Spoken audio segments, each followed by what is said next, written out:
Special course in mathematics, lecture 2, algebra.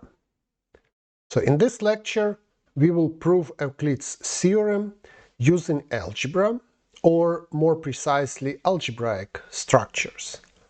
And the main structure which we will be interested in is called a group. So let us start with the notion of a group. So groups are algebraic structures and they are defined as follows. A group is a tuple which consists of a set G, a binary operation on G which we denote by star. So this is a map from G times G to G, which is written in the following way. The pair G, H is sent to G star H. And a fixed element E in G. So in particular, the set G is supposed to be non-empty because it contains an element E. This datum is supposed to satisfy the following axioms. First of all, our operation should be associative. That is, for all elements F, G and H in our group, multiplying first F with G and then multiplying with H should give us the same as if we first multiply G with H and then multiply with F. Second, our fixed element E is supposed to be a unit element, or the identity element in this group. So this means that multiplying E with any element in our group from any side, we will get our element back. And finally, for each element F in G, there should exist an element G in G such that both products F times G and G times F are equal to the element E, to our identity. So here are some examples. So we have the trivial group, which consists just of the identity element E, and where the multiplication is defined in the only possible way, so E times E is equal to E. And here all axioms are trivially satisfied. Here is a second example. We have the additive group of integers, where the underlying set is the set of all integers, the operation is addition of integers, and the identity element is 0. The third example is that we can generalize the second example of the additive group of integers to the groups of other numbers, like the additive group of rational numbers, the additive group of all real numbers, or the additive group of all complex numbers. Also, we can consider multiplication, but then we have to restrict the set of numbers which we consider. So, for example, we have the multiplicative group of all non-zero rational numbers. So here the underlying set is the set of all non-zero rational numbers. The operation is multiplication and the identity element is the element 1. And again, all axiom follows from the standard properties of multiplication.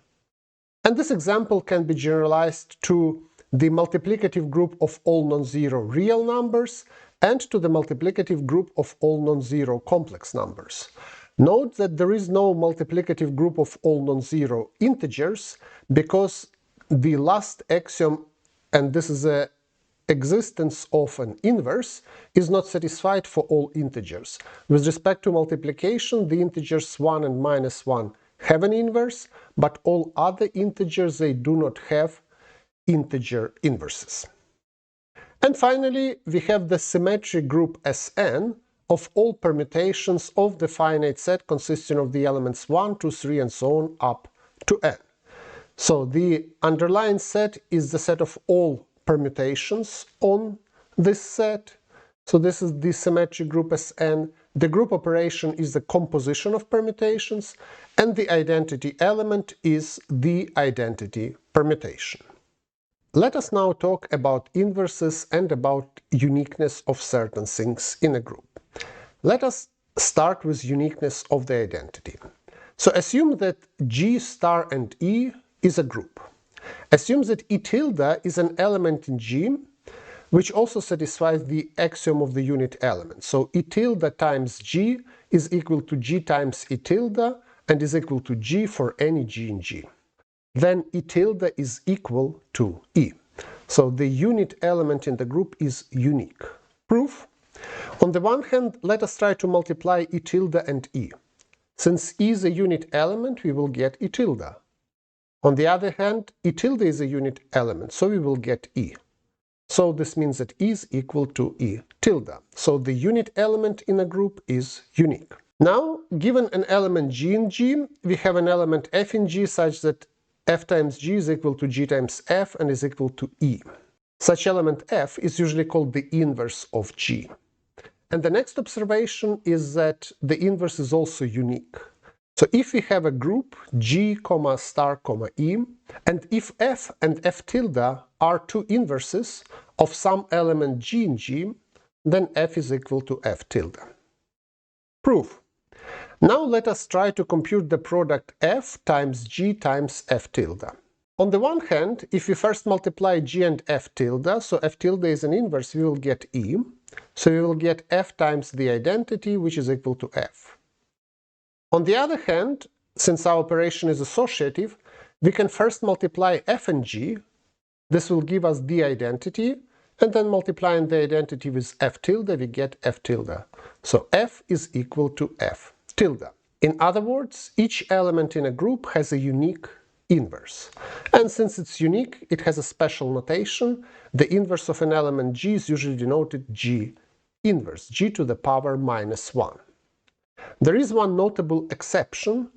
If the operation in our group is addition, then usually the inverse elements are called the opposite elements and denoted minus G. Next, let us talk about subgroups. Let G be a group. Definition: a subset H in G is called a subgroup provided that, first of all, it contains the identity element E. Second, it is closed with respect to multiplication in our group, so given two elements F and G in our subgroup H, their product also belongs to H. And finally, it is closed with respect to taking the inverse element. For any element F in H, the inverse F inverse, which exists in G, must belong to H. And here is a notation, so this smaller sign is usually read as H is a subgroup of G. Here is the first example. Of course, the whole group is a subgroup of itself. That's the obvious claim. And the second example, the subset of a group which consists only of the identity element is a subgroup, because the identity times the identity is equal to the identity. So this is closed with respect to multiplication, and the inverse of the identity is the identity. Here are some other examples. The additive group of all integers is a subgroup of the additive group of all rational numbers. In turn, the additive group of all rational numbers is a subgroup of the additive group of all real numbers. Further, the additive group of real numbers is a subgroup of the additive group of complex numbers. Next example, for any integer n, the set of all integers which are divisible by n is a subgroup of the group of all integers. Indeed, if we add two integers which are divisible by n, the outcome is divisible by n, 0 is divisible by n, and if you have an integer divisible by n, the opposite of it is also divisible by n. Next example, the set of all roots of unity is a subgroup of the multiplicative group of all non-zero complex numbers. If you have two roots of unity, their product is a root of unity, one is of course a root of unity, and the inverse of a root of unity is a root of unity. So that's a multiplicative subgroup of the group of all non-zero complex numbers with respect to multiplication. And the final example, the set of all permutations of the elements 1, 2, 3, and so on up to n that fix the element n is of course a subgroup of the symmetric group on these elements. So indeed the identity fixes it. If two elements fix n, then their composition fixes n, and if an element fixes n, the inverse permutation also fixes n. Also, from now on, we will simplify the group notation and just use the underlined set if the operation is clear from the context. Next, let us talk about cosets. Let G be a group and H a subgroup of G. Definition: a left H coset in G is a set of the form little g times capital H, so that's a set which consists of all products of little g and little h, where g is on the left and h is on the right, and where h runs through all elements of our subgroup capital H. So here G is a fixed element in our group G. So the set of all left H cosets is denoted as G modulo H, where H is on the right. Dually, a right H coset in G is a set of the form capital H times little g, so that's a set which consists of all products of the form little h times little g, where h is in capital H. Again, G is a fixed element in G. And we have the dual notation G modulo H, where now H is on the left, so that's a set of all right cosets. One small remark: so this terminology, what is a left coset and what is a right coset, is actually quite confusing and used differently by different people. So here are some examples. Example 1. For any group G and the subgroup H which is equal to G, there is only one coset, and that's the whole G, and it's a left coset and is a right coset. So the sets of the corresponding left and right cosets coincide, and they both are equal to the singleton G. Example 2. For any G, if we take as H the subgroup consisting of the identity elements, again, each left coset is a right coset, so the set of all left and the right cosets coincide, and they are equal to the group G. So each coset is a singleton. Example 3. If we take as G the group of all integers, as an H the group of all integers divisible by 5, then we have 5 cosets. Integers divisible by 5, then 1 plus all integers divisible by 5, then 2 plus all integers divisible by 5, then 3 plus all integers divisible by 5, then 4 plus all integers divisible by 5. And again, each left coset here is also a right coset, so the set of left and right cosets coincide. Here's another example. If we take as G the group of all real numbers and as H the group of all integers, of course additive, then again the left and right cosets coincide, and each coset is a set of the form we take some real number and we add all integers. So as we saw in many examples before, the left and right cosets quite often coincide, and they always coincide if our group is commutative. So what does it mean? So let G be a group. We will say that G is commutative if the operation which defines this group is commutative. In other words, if for any two elements f and g in our group, f times g is equal to g times f. For example, all number groups, so additive groups of integers, rational numbers, real numbers, complex numbers, multiplicative groups of all non-zero rational numbers, non-zero real numbers, non-zero complex numbers, they all are commutative. At the same time, the symmetric group, so all permutations of n elements, this is not commutative if the number of elements is at least 3. And if we have a commutative group and a subgroup of this commutative group, then any left coset with respect to the subgroup is also a right coset. So in this case, the set of left and right cosets, they just coincide. Next, let us talk about the following property of cosets. So let G be a group and H a subgroup of G.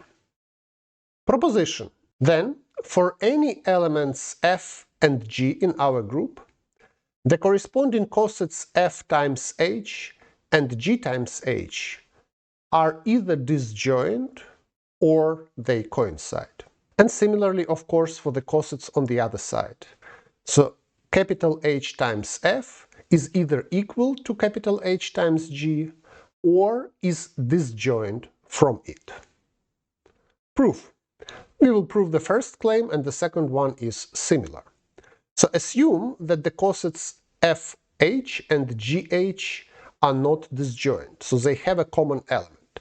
In other words, for some elements H1 and H2 in H, F times H1 is equal to G times H2. Then we can multiply this with H2 inverse on the right and get that F times H1 times H2 inverse is equal to G, because G times H2 inverse is equal to G times E, which is G. Of course, H1 times H2 inverse belongs to H, so the element F times H1 times H2 inverse belongs to the coset FH. So we have just proved that the element G belongs to the coset F times H. But then, of course, any GH belongs to F times H, so this means that the coset GH is a subset of the coset FH. But then by symmetry we also have inclusion in the opposite direction, and so these two cosets coincide. So if two cosets have a common element, they coincide. Using this, we can say something about the size of a coset. Proposition: let G be a group, H a subgroup of G, and little g an element of our group.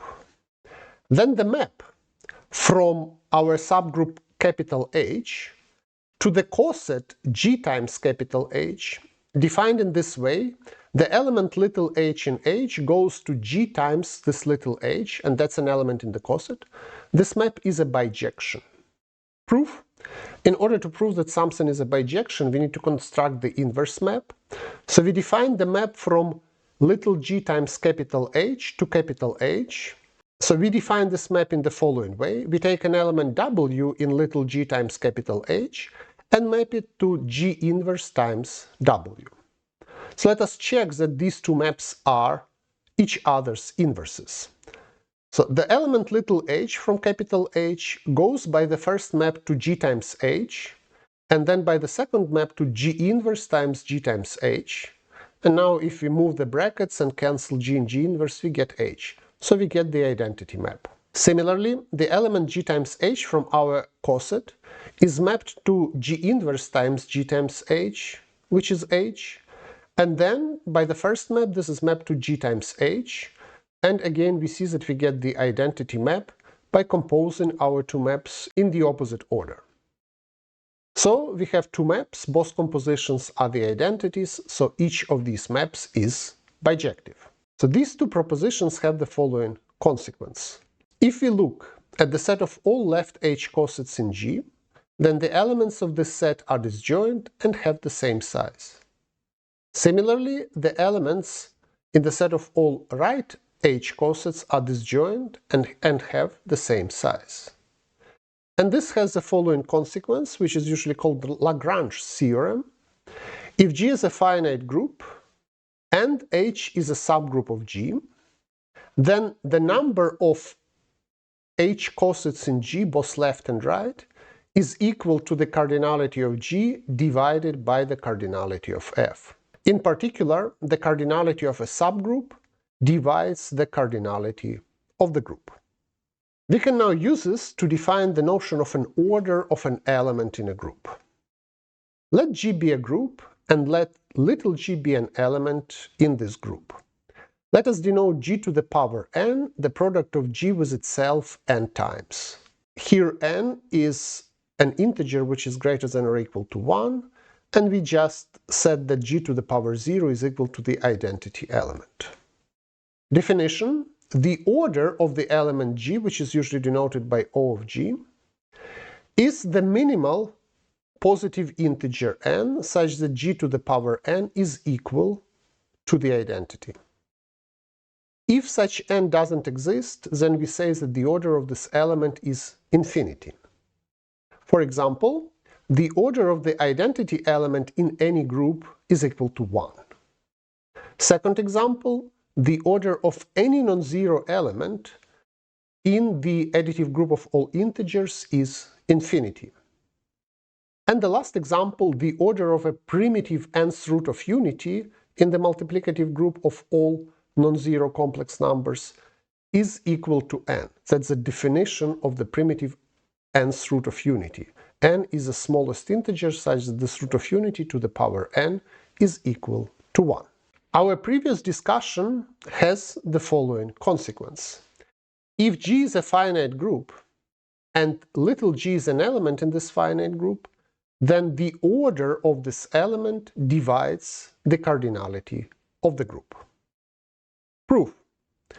Consider the set of all powers of this element G. The set H, which consists of G, G squared, G cubed, and so on. Then this is a finite set because it's a subset of the finite set. So G to the power n is equal to G to the power m for some minimal element n, and after that some minimal element m, which is greater than n.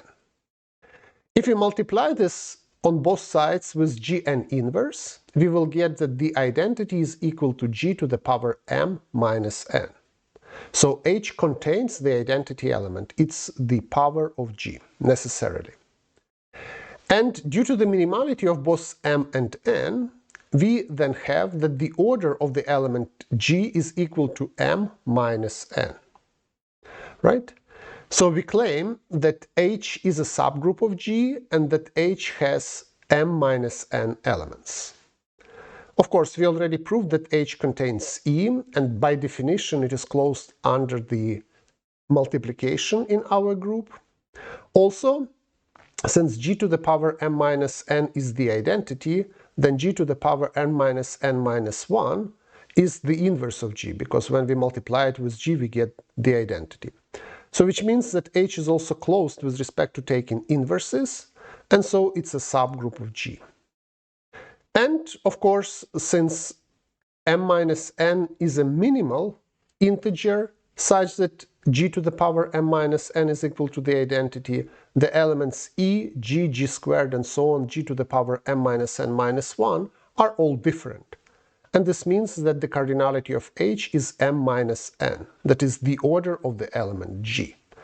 And now from Lagrange's theorem, we know that the cardinality of H, which is the order of little g, this must divide the cardinality of G.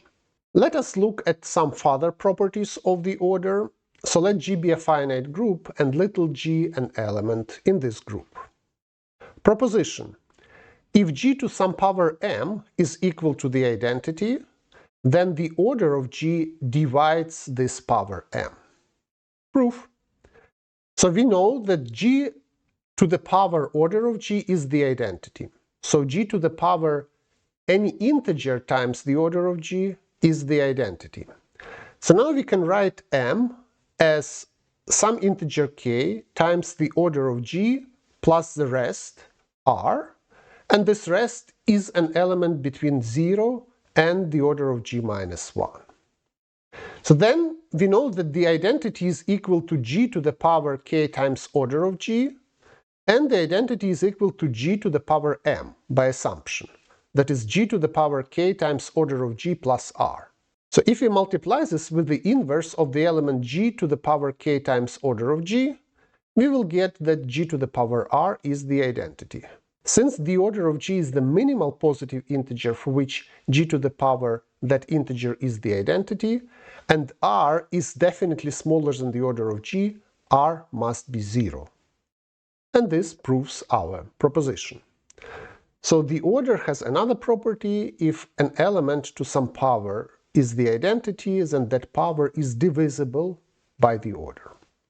So now we are coming closer to the proof of the Euclid's theorem, and for this we have to discuss a very specific group which is connected to arithmetic of congruences. So let m be a fixed positive integer. So we say that two integers k and n are congruent modulo m, provided that m divides the difference between k and n. Equivalently, we have the subgroup in the group of all integers, which consists of all integers divisible by m.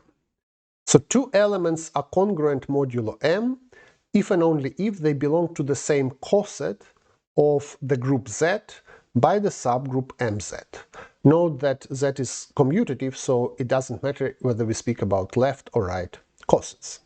So cosets for the pair, the group Z and the subgroup MZ, are the same as congruence classes modulo M. And now we can define congruence arithmetic, so we can multiply and add modulo M. So given a coset A plus MZ and a coset B plus MZ, we define their sum as a coset A plus B plus MZ. Similarly, given a coset A plus MZ and a coset B plus MZ, we define their product as a coset A times B plus MZ. That's quite interesting because now we define operations on sets by picking some representatives from these sets. So we need to argue that this is well defined, so it doesn't depend on the choice of a representative. So let's formulate it as a proposition. The two operations are well defined and associative. So to prove that they are well defined, we need to prove that the outcome of the operation doesn't depend on the choice of a representative. So we will prove the statement for multiplication because we will use it for multiplication, and the statement for addition is similar. So let's start with proving that multiplication is well defined. In other words, that it does not depend on the choice of a representative. Assume that A prime is congruent to A modulo M, which means that A prime is equal to A plus MC, and similarly B prime is equal to B plus MD. Then we can compute the product of A prime B prime plus MZ. So this is equal to A plus MC times B plus MD, and then we take the coset plus MZ. If we open the brackets, we will get AB plus M times CB plus AD plus MCD, and then plus MZ. And of course, the second summand is divisible by M. So we can absorb it into MZ, and we get AB plus MZ. So the coset A prime B prime plus MZ is equal to the coset AB plus MZ. And this proves that our multiplication is well defined. And that our operation is associative follows from the associativity of the usual multiplication, because our operation is defined via the usual multiplication. Now we are going to find some special multiplicative group inside the set of all congruences modulo M. So recall that for two integers a and b, we denote by a comma b in brackets the greatest common divisor of a and b. Let us define the set Z sub m star as the set of all cosets a plus mz such that a and m are coprime. In other words, the greatest common divisor of a and m is 1. Claim this set is a multiplicative group. So this set is a group with respect to multiplication of cosets, which we defined before. Proof. Let us recall that two integers are coprime, in other words, their greatest common divisor is equal to 1, if and only if they do not have any common prime divisors. So therefore, if a and m do not have any common prime divisors and b and m do not have any common prime divisors, then of course a, b and m do not have any common prime divisors. So our set is closed under multiplication.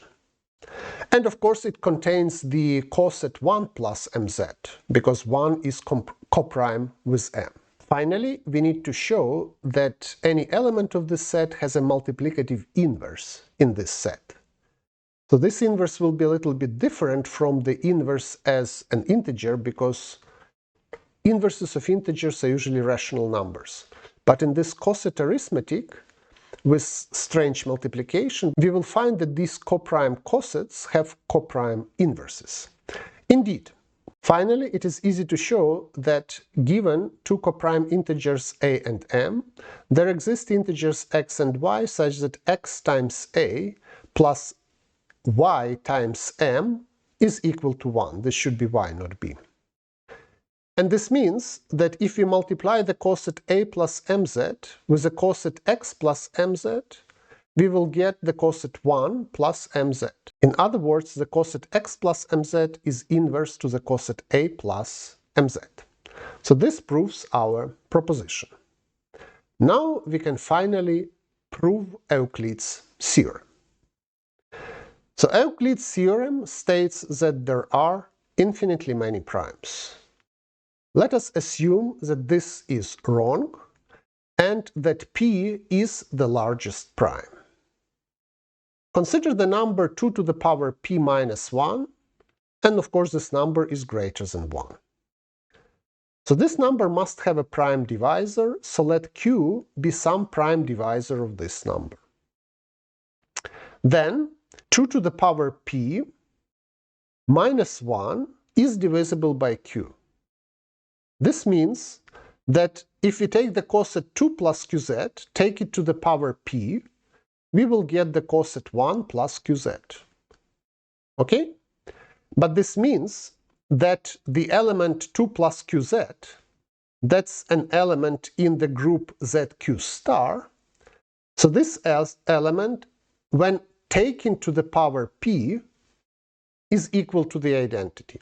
This means that the order of this element in the group ZQ star divides P.